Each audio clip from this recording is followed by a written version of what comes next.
Bellator 170 might end up being one of the biggest shows in company history, at least up until this point. But the big story tonight at the Los Angeles Forum, where we are right now, was Tito Ortiz, his final fight. My name is Marc Raimondi. We're with MMA Fighting.com. I'm here with Dave Doyle. We just witnessed Tito Ortiz beating Chael Sonnen in the first round with a choke submission in the headliner of Bellator 170. Ortiz's final fight, he gave his gloves to his son Jacob to leave in the center of the cage, signifying that's it, no more. The Huntington Beach Bad Boys career is over. Long, legendary career. What is your big takeaway, Dave, from this event? Obviously, the crowd was good. Tito's, backyard. It seemed like a very good moment, very good way for him to go out. Yeah, absolutely. Look, everyone kind of makes fun of Tito Ortiz over the years. Everyone has at some point or another. I have, you have, everyone. But Tito has always maintained that he did it his way. He always maintained that he blazed his own path, that didn't let people tell him what to do. And at the end, he was right. He was right. And I actually, when Tito came back to Bellator, since his comeback, I wrote a column telling him basically to stay retired. And I was wrong, because when you look back at what Tito Ortiz has done over the last few years, he's absolutely been a key figure in helping get Bellator to where they were when Beyond Revenue was running things to where they are now. And for him to have a night like this in his backyard, to have the fans come out for him one more time, and to go out a winner, it was his night and he earned it. Yeah. It's true, right? Because he is a guy who's often the punchline. But when you look back at his career, I don't think in 20 years we'll remember him as someone that people did joke about. Yeah, his trash talk is not the cleanest. Yes, he does make malapropisms in his speech on a relatively frequent basis. But I think when we look back years from now on Tito Ortiz's career, he'll be looked at really as a true pioneer for the sport, for the UFC. He was one of the biggest names, one of the biggest draws early as that promotion rose. And like you said, Dave, I think also he'll be remembered as someone who lifted Bellator, who raised the profile of Bellator. That fight with Stephan Bonner over 2 years ago now was one of their first really, really big fights. And now this was a huge fight too. I think the attendance was great tonight at the Forum. There were a lot of people here. I think it's going to do a big rating on Spike TV, him against Chael Sonnen.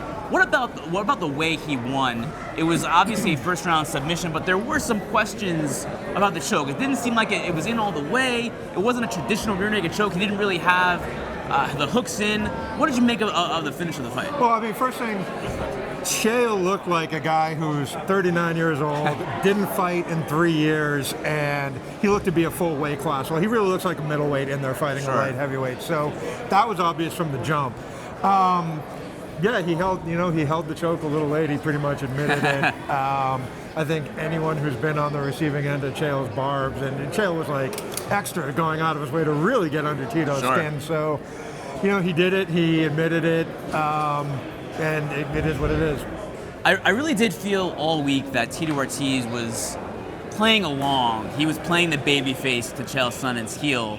I didn't really think that he was that offended by the barbs that Sonnen was lobbing at him, but it was interesting at the end of the press conference when everything was done, when it really was a celebration for Tito Ortiz, he still at the end asked Chael Sonnen, do you have anything to say to me? Looking, I think, maybe for an apology, which did not come, because I think Sonnen was playing that role. What did you make of that whole situation? It seemed like Tito really was offended by what happened, by what was said. Yeah, I think he was.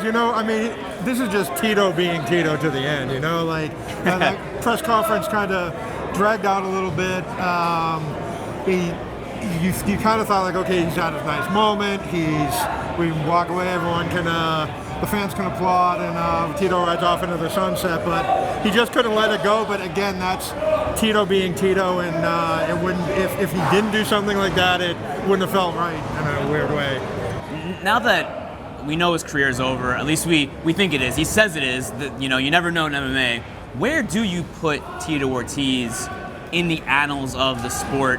Where does he fit? He's obviously a legend, but where does he fit? Where do you see him? He's one of the most important figures in the history of the sport. We're so far removed from his reign as UFC light heavyweight champion that it's easy to forget. Like back at UFC 40 when he fought Ken Shamrock,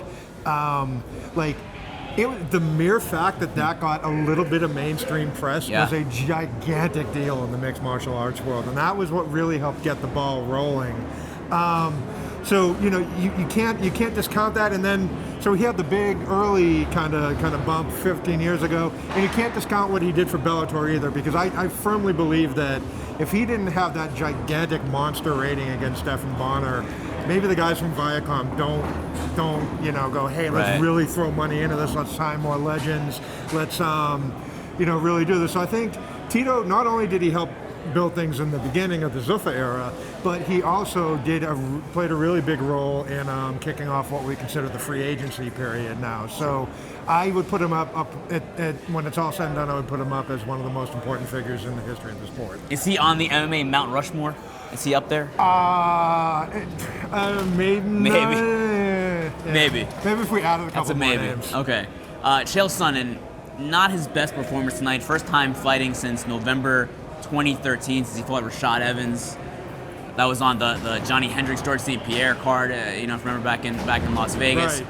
Where he's talking about Vanderlei Silva a lot. Is that next for him? What is, do you think, in Chael's future? I think it has to be. I mean, look, Chael can get a mulligan for this one because he was out for so long. At some point, he's going to have to produce. He's great at making people forget after losses and kind of hitting the reset button. When he goes and fight, assuming that the fight with Vanderlei Silva ever comes off, that's going to draw a monster rating too. But he's going to have to go out there and produce when that does happen. Yeah, because the way that Chael is, it doesn't even matter. This is a guy that he came off a loss to Anderson Silva and fought John Jones for the UFC title. Moving on to the co-main event, a highlight reel, incredibly impressive but also frightening knockout by Paul Daly, spinning back elbow into a flying knee finish of Brennan Ward. Ward was taken out from the cage on a stretcher, sent to the hospital. We have not gotten an update on him as we're doing this show. As you see, the forearm being taken down, deconstructed behind us.